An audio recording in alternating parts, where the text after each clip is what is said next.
hadn't thought about the NBA at all until after the season, so it kind of caught me by surprise. So I kind of had to make a quick decision. And now school's over, I've just been working out each and every day, trying to get ready for these workouts.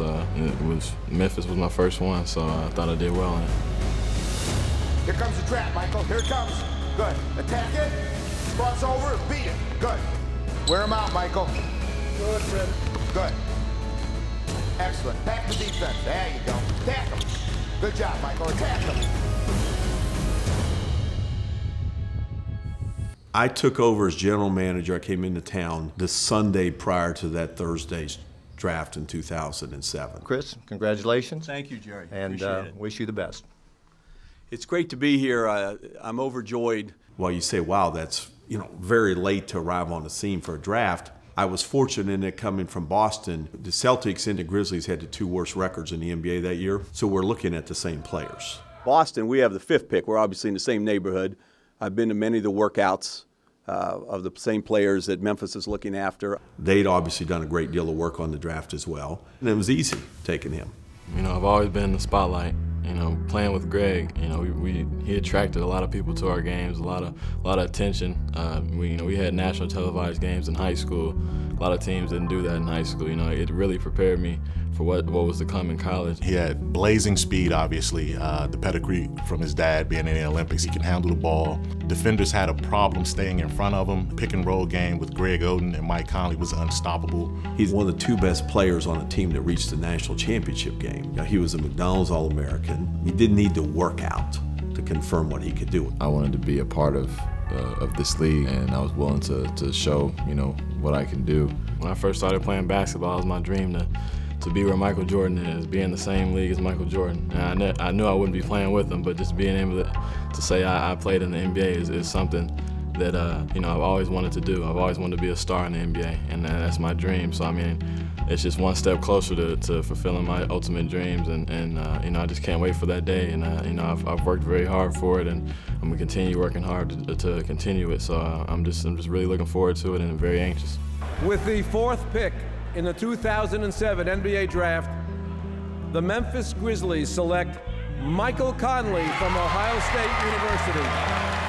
I did have a chip on my shoulder coming out, and I played with that chip, having that kind of motivation just to try to make my own path, make my own name, show people that I'm capable and can play at a very high level was definitely a motive of mine. When you look at the number 4 overall pick, which is what the Grizzlies have, they got Mike Conley with that pick. So that tells you the kind of talent that you can have at that range. With all the variables in play, the Grizzlies will have a lot of options to pour through. Listen, trading the pick is always something that you have to consider. It's not a, will you trade the pick, will you not trade the pick? Is it better to hold on to the pick? It's all dependent upon what the return is. You can't worry about the noise, who's going where, what the internet pundits are saying. Get your own house in order. Then at the end, you can maneuver around if you feel you've got to move up dramatically to get a guy, or you may have something fall in your lap as far as a great possibility and a trading partner from another team that's too good to turn down. But right now, we're not really worried so much about what's going on in front of us, either at 4 or 32. Let's get our feelings of this draft class of 2018, know everything we need to know, answer all the questions, and then we can branch out from there. Welcome number 5, Andrew Harrison.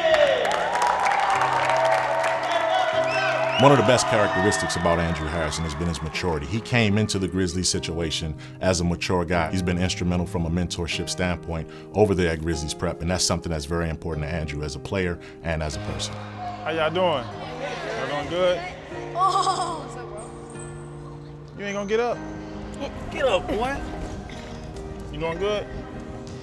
And my mentor. How the first couple weeks of school been going? It's been going kind of crazy. Just up and down? Yeah, up and down. I started out rough this morning. You got to be able to recover from that. You got to be able to move on to the next thing and have a good rest of the day. Yeah, that's what I wanted to ask you. Do you ever get frustrated, or kind of mad?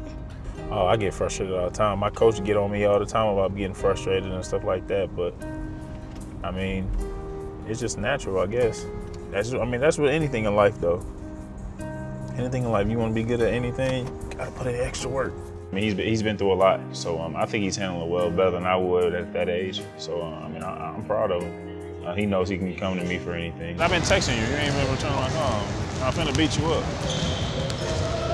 You been doing good though? Yeah. You sure? Yeah. He talks to me about other stuff. It's good. Like I get somebody to talk to. Like I can just ask him any question, or if I need to talk to somebody. It's not just a thing that you guys see. I told him he can call me 10 times a day if he needs to. So I mean, I talk to him often. When y'all next game? When y'all? First game. Y'all play this weekend? Come out? No, on the 18th. I hope I can influence him in the right way. I think I'm doing a good job, and he's doing an amazing job. 1, 2, 3, go Grizzlies! Kanye West, big Mike Conley fan. I mean, listen, everyone thinks they came to watch the Lakers.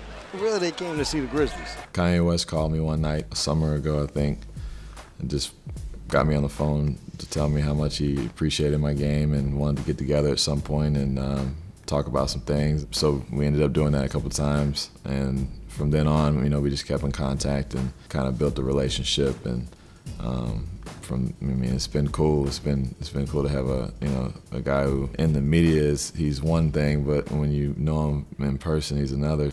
The new Kanye West album dropped, Yay. And this happened during Game 1. Kanye West said that there was an app you could go get called Wave. Yeah. And that they were going to be doing a listening party in Jackson Hole, Wyoming. I'm watching the stream on Wave, and I see 2 Chainz is there, and I see that there's Pusha T's there. Big Sean was Big there. Sean's there, whatever. And then I see the Mike Conley hair bobbing around, and I'm like, no way. It was crazy. They told me that they were planning on flying a bunch of people out. I knew that I was one of them, and I was kind of like, I don't know if I'm be able to make it. You know, the day of it, they're like, man, they really want you to be there. They really want you to be there. So we scheduled a way to get a jet. I got there maybe 20, 30 minutes late, and I was like, I don't want to make a scene. I don't want to be seen, kind of thing. And first thing happens is like he sees me and pulls me in the middle of the group, and I'm like, shoot. I was trying to like stay on the outside and kind of work my way in, but it was an experience. Wyoming is a place I never thought I'd go in my lifetime, and it was beautiful, and just being able to be around nature like that was pretty cool. Yeah, menacing, frightening, find help. Sometimes I scare myself. Last season was very difficult, being on the sideline, watching and coaching and being helpless, not being able to be a part of the team in the way I wanted to be a part of the team. Being at home, 90% of the time, or in a rehab or training facility wasn't the kind of a season I was expecting. Well, I'll use a football analogy. Mike is our all-pro quarterback. He's our Drew Brees, our Peyton Manning. And not having him there really, takes the head off our body. To not have someone that's that accomplished, of such a high character, it's very difficult for young players to lead themselves. He's just all for his teammates. And it's hard to find a superstar player. I'm a team first guy. I'm a leader. I feel like I can make my teammates better, and that's what I like to do on the court is make sure that I'm getting 100% from each guy on the court and trying to get to their strengths. So I think I do a great job of incorporating that. At this point right now in the rehab process, it's slow. Every day is a grind. It takes time, and it's just it's something that I have to get used to. But I understand that in order for me to be at the level I want to be, I have to kind of stick to this plan. He's been Memphis Grizzly throughout his whole career. He just grinds and he fights, and he's just such an unselfish player when you watch him play. We got our conductor, as they say, who's worked tremendously hard on his body and his game to be where he's at now.